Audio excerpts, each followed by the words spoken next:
Hello students, profit prior to incorporation का एक सम देखते हैं। तो देखिए आपकी स्क्रीन के ऊपर, Kapoor company limited was registered on 1st July 2024 to take over the business of Kashmira sisters from 1st April 2024. The accounts of the company for the year ended on 31st March 2025 disclose the following particulars. The company was granted certificate to commence business on 31st August 2024. From the following information given to you, you are required to calculate the profit earned by the company in pre and post incorporation period. ठीक है, हमें statement prepare करना है ये सभी detail का use करके। तो स्टेटमेंट से पहले हम इम्पोर्टेंट रेशियो कैलकुलेट कर लेते। दो रेशियो बहुत इंपॉर्टेंट है, time ratio and sales ratio. सबसे पहले टाइम रेशियो की बात करते हैं। तो टाइम रेशियो फाइंड आउट करने के लिए 3 डेट चाहिए: date of purchase, date of incorporation and date of year ending. तो पहले पैराग्राफ में तीनों डेट मिल रहे हैं हमें। Kapoor company limited was registered on 1st July 2024। Registered हुआ यानी इनकॉर्पोरेट हुआ 1st जुलाई यानी 7वां महीना, बराबर। To take over the business of Kashmira sisters from 1st April 2024। कब से बिजनेस टेक ओवर किया, परचेज किया? 1st April 2024। Date of year ending, company का ईयर कब एंड हो रहा है? The accounts of the company for the year ended on 31st March 2025। Year आपका एंड हो रहा है 31st मार्च 2025। तो तीनों इम्पोर्टेंट डेट आपको मिल गया। सब में एक डेट दिया है, वो आपको मिसगाइड कर रहा है। देखो, the company was granted certificate to commence business on 31st August 2024। ये हमारे लिए अननेसेसरी इन्फॉर्मेशन है, ये हमें कंसीडर करना नहीं है। कंपनी को सर्टिफिकेट कब इश्यू हुआ वो इम्पोर्टेंट नहीं है, इनकॉर्पोरेशन इम्पोर्टेंट है। ठीक है, तो यहाँ से यहाँ तक का जो टाइम है ये प्री इनकॉर्पोरेशन है, और ये डेट से ये डेट तक का जो टाइम है ये पोस्ट इनकॉर्पोरेशन है। तो यहाँ से यहाँ तक के कितने मंथ हो रहे हैं, यहाँ से यहाँ तक कितने मंथ हो रहे हैं वो हमें कैलकुलेट करना है। ठीक है, तो यहाँ से यहाँ तक अगर गिनते हैं तो अप्रैल से गिनती स्टार्ट करिए आप। अप्रैल, मई एंड जून। जुलाई लेना नहीं है, क्यों? क्योंकि जुलाई की 1 तारीख को आपका इनकॉर्पोरेशन हो चुका है, यानी जुलाई जो है वो आपका पोस्ट में जा रहा है। अब जुलाई से स्टार्ट करना है। जुलाई, अगस्त, सितंबर, अक्टूबर, नवंबर, दिसंबर, कहाँ तक गिनना है? तीसरा महीना यानी मार्च। जनवरी, फरवरी एंड मार्च। ठीक है, तो इतने महीने पोस्ट में आ रहे, इतने महीने प्री में आ रहे। तो प्री में कितने मंथ आ रहे? 3। पोस्ट में 1 2 3 4 5 6 7 8 9, 3:9, यानी सिंपल करते 1:3। तो ये आपका टाइम रेशियो आ गया 1:3। ठीक है, अब सेल्स रेशियो की बात करते हैं।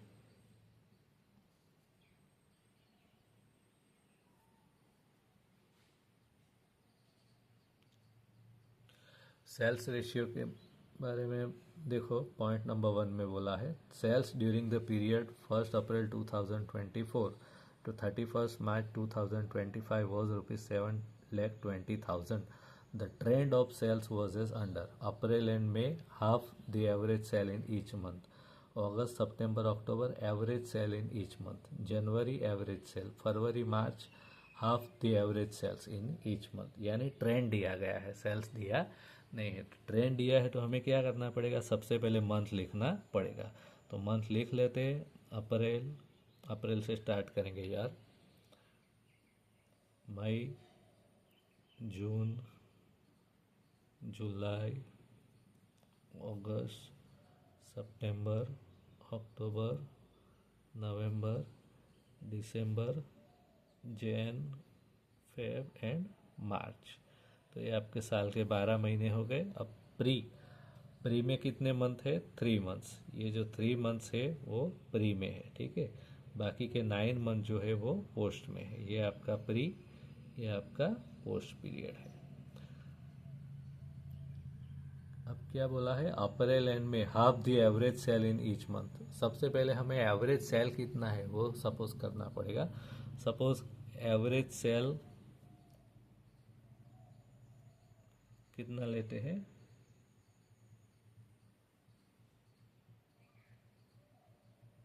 ₹2 ले लेते हैं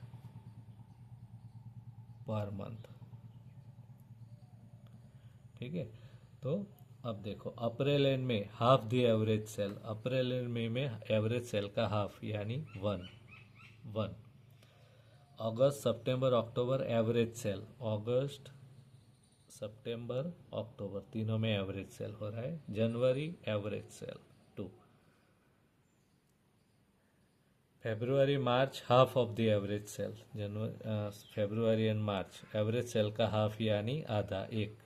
ठीक है, तो इतने मंथ का हो गया, 1 2 3 4 5 6 7 8 महीने का सेल आ गया। कितने का बाकी? 4 महीने, जून जुलाई नवंबर दिसंबर। इन 4 महीने का सेल अब भी फाइंड आउट करना बाकी है। ठीक है,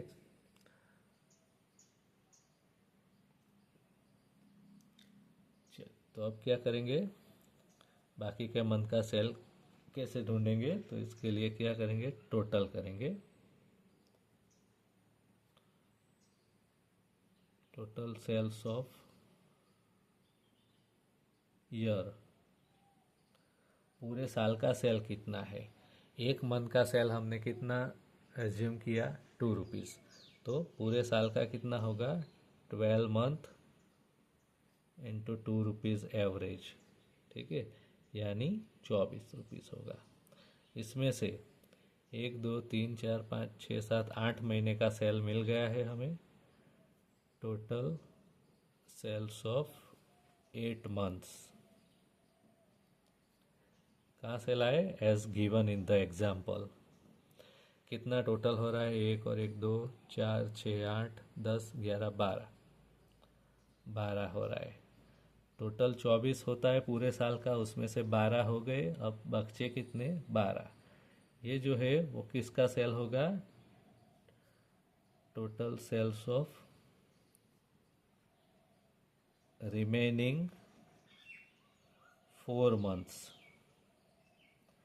ठीक है, बाकी के जो 4 मंथ बचे, जून जुलाई नवंबर दिसंबर, इसका जो सेल है टोटल वो कितना हो गया? 12। पर ये तो टोटल है, एक मंथ का सेल कितना? So average sales of remaining month, बाकी के महीनों का सेल्स कितना? तो टोटल 12 और मंथ कितने बचे? 4। तो एक महीने का कितना आएगा? 3। ठीक है, तो जितने महीने बचे, जून में 3, जुलाई में 3, नवंबर में 3, दिसंबर में 3। तो इस तरह से सभी मंथ का सेल आपको मिल गया। अब टोटल कर लेते हैं। प्री में 3 और 2 5 हो गया। ठीक है, अब पोस्ट में कितना आ रहा है इसका टोटल करना है, तो सभी का टोटल कर लेते हैं इसका। तो आ रहा है 19, यानी आपका 5:19 जो है वो रेशियो मिल गया सेल्स का। ठीक है, तो टाइम रेशियो 1:3, सेल्स रेशियो 5:90, दोनों रेशियो इम्पोर्टेंट मिल गए। अब हम स्टेटमेंट के ऊपर जाते हैं।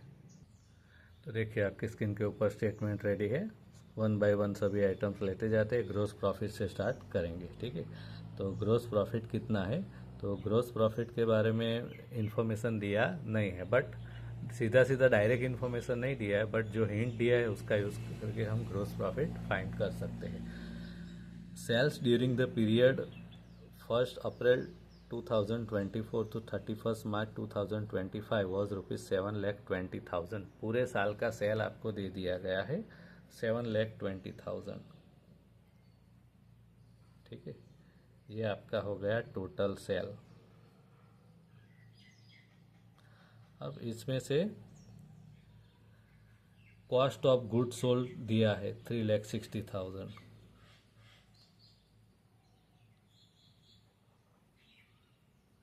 कॉस्ट ऑफ गुड सोल्ड, तो सेल में से cost of good sold minus करेंगे तो 3,60,000 जो है वो आपको ग्रोस प्रॉफिट मिल रहा है।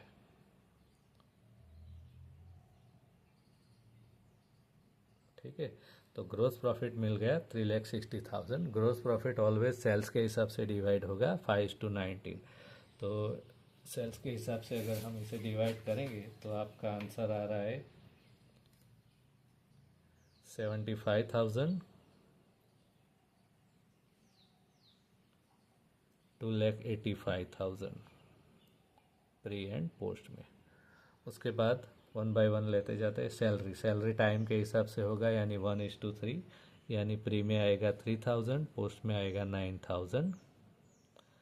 बेड डेप्स जो होता है वो सेल्स के हिसाब से जाएगा, यानी 1000 एंड 3800।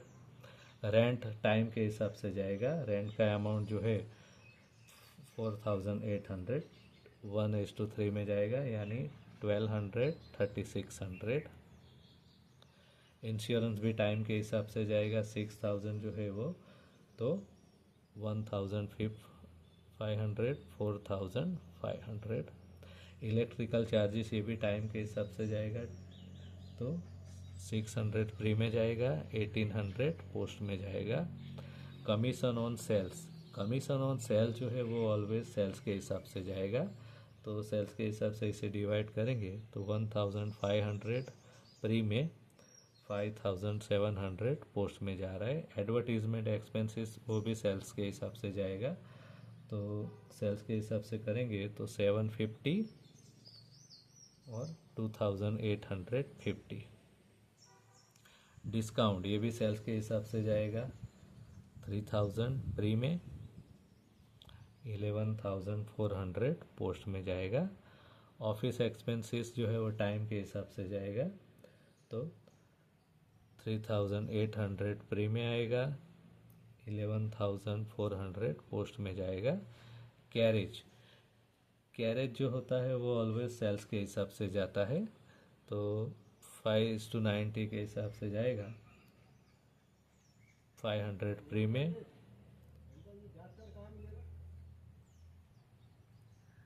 तो कैरेज हो गया। अब इंटरेस्ट ऑन परचेज प्राइस जो है वो इन्फॉर्मेशन जो आपको दिया गया है उसके हिसाब से डिवाइड होता है कि आपने जो परचेज प्राइस है वो कब पे किया। तो यहाँ पे लिखा है paid by the company to Kashmira sisters on 1 November 2024, यानी नवंबर में आपने ये जो परचेज प्राइस है वो पे किया। ठीक है, अब नवंबर तक का आपको इंटरेस्ट पे करना पड़ेगा। अब यहाँ पे हमने मंथ लिखे थे वो देख लो। ठीक है, यहाँ पर जो मंथ लिखे थे, नवंबर की कौन सी डेट को आपने पे किया, 1 नवंबर, यानी नवंबर तक आप, इसके बाद का आपको क्या करना है, इंटरेस्ट पे करना नहीं है, यानी अक्टूबर तक आपको इंटरेस्ट पे करना है। ठीक है, क्योंकि 1 नवंबर को आपने परचेस प्राइस पे कर दिया, तो नवंबर, दिसंबर, जनवरी, फरवरी, मार्च का आपको पे करना नहीं है। अब मंथ गिन लो, तो प्री में 3 मंथ, पोस्ट में जुलाई, अगस्त, सितंबर, अक्टूबर तक का ही, यानी 4, यानी 3:4। तो रेशियो मिल गया आपको 3:4, तो एज गिवन 3:4।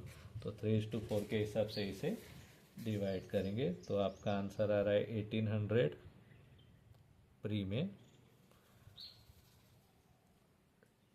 2400 पोस्ट में। उसके बाद expenses including relating to company के रिलेटेड एक्सपेंसेस है तो पोस्ट में ही जाएगा ऑलवेज, 17,800। ठीक है, तो सभी जो इन्फॉर्मेशन दिया था हमने टैब स्टेटमेंट में लिख लिया। आप प्रॉफिट फाइंड करते हैं, तो सबसे पहले प्री का देखते हैं। तो टोटल जो है इनकम साइड का 75,000, एक्सपेंसेस में भी लिख लेते हैं 75,000। उसके बाद एक्सपेंसेस में जो भी अमाउंट है वो टोटल में से माइनस करते हैं, तो आंसर आ रहा है 56,350 रुपीज़। ठीक है, ये नेट प्रॉफिट है। उसके बाद पोस्ट इनकॉर्पोरेशन में देखते हैं, तो इनकम साइड का टोटल है 2,85,000, यही टोटल एक्सपेंसेस साइड पे लिख लेते हैं 2,85,000। इसमें से सभी एक्सपेंसेस जो है माइनस करते हैं, तो आपका आंसर आ रहा है 2,08,850 रुपीज़। ठीक है, तो ये आपको नेट प्रॉफिट मिल गया प्री इनकॉर्पोरेशन पीरियड का, पोस्ट इनकॉर्पोरेशन पीरियड का। तो यहाँ पर आपका सम कंप्लीट होता है।